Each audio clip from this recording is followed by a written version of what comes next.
Let's be honest. Most hip-hop origin stories start in a basement or on a rugged street corner, but the multi-million-dollar empire of Uptown Records actually started because a large, incredibly confident teenager named Dwight Myers went on an absolute heater in Atlantic City. It's 1986. Long before he was Heavy D, he took a gamble, rolled the dice, and walked away with $1,500 in cash. That's not a fortune today, but back then, it was absolute power.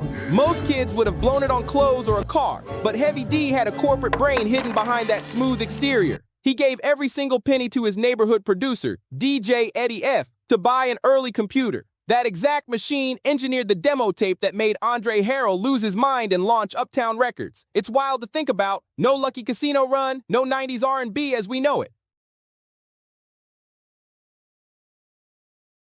When Heavy D and the Boyz dropped, the music industry didn't even know what to do with them. You have to understand how segregated radio programming was back then. Hip-hop was considered too aggressive for daytime, and R&B was considered too soft for the streets. Heavy D looked at that rulebook and threw it straight in the trash. He was a massive guy, but he moved with the grace of a ballet dancer and dressed like a CEO in custom double-breasted pastel suits. He fused heavy, hard-hitting rap breaks with elegant, upscale soul melodies. When Now That We Found Love dropped, it blew the doors completely open. He made hip-hop sophisticated. He proved a rapper could be charming, danceable, and completely dominant on mainstream pop radio without losing a single ounce of street credit. But being a platinum artist wasn't enough for him. Heavy D had a supernatural ear for finding the next big thing, and his eye for talent shaped the entire soundtrack of our lives. Case in point, a young, hyperactive local kid named Sean Combs was begging for a break. Heavy D looks at him, sees the hustle, and literally forces Andre Harrell to hire the kid as an intern. That broke intern went on to become Diddy and found Bad Boy Records. A few years later, a group of country boys from North Carolina travel up to New York with nothing but a cassette tape and a dream. Heavy D listens to it, hears that raw, gospel-infused vocal arrangement, and demands the label sign them immediately. That group was Jodeci.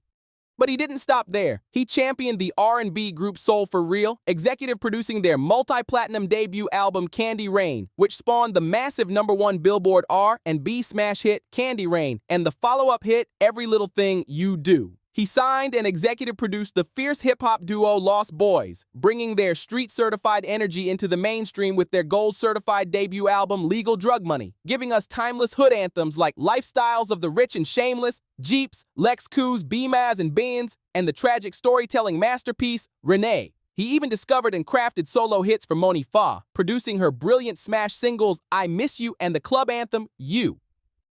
His production genius extended way past the borders of Uptown Records, too. He went behind the glass inside major studios to cook up tracking for legends. He produced In My Lifetime for Jay-Z during his foundational years, crafted the hauntingly beautiful Feel It in the Air for Beanie Siegel, and laid down heavy production work for multi-platinum icons like Nas, Fabulous, Anthony Hamilton, and even Carl Thomas. From smooth, soulful vocal harmonies to gritty street hip-hop anthems, his pen, his ears, and his corporate business mind were actively steering the entire direction of modern urban music throughout the late 80s and the absolute peak of the 90s. Look, if you live for this legendary era of music, you don't have to let the vibe stop. When this video ends, you need to keep the energy rolling 24/7. Pull out your phone or grab your TV remote right now, head straight over to the App Store or Google Play, and download the completely free RTRP radio app. We are broadcasting live on iOS, Android, and your television screen with non-stop commercial-free hits. We are talking classic and new school R&B, timeless soul, massive pop anthems, and heavy-hitting hip-hop classics. Stream it in your car, your house, or on the big screen. Don't wait. Go download the RTRP radio app and lock it in right now.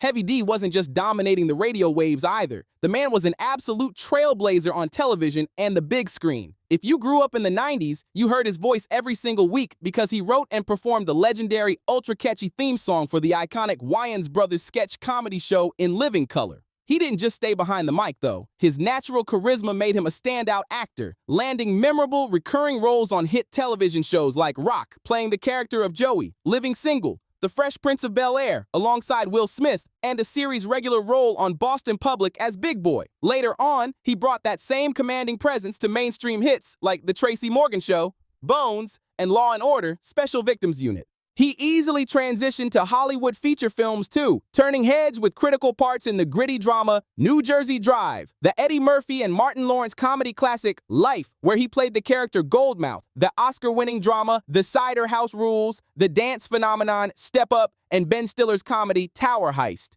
He even took his immense talents to the theatrical stage, earning deep critical acclaim and a Drama Desk Award nomination for his performance in the off-Broadway play Riff Raff, written by Lawrence Fishburne.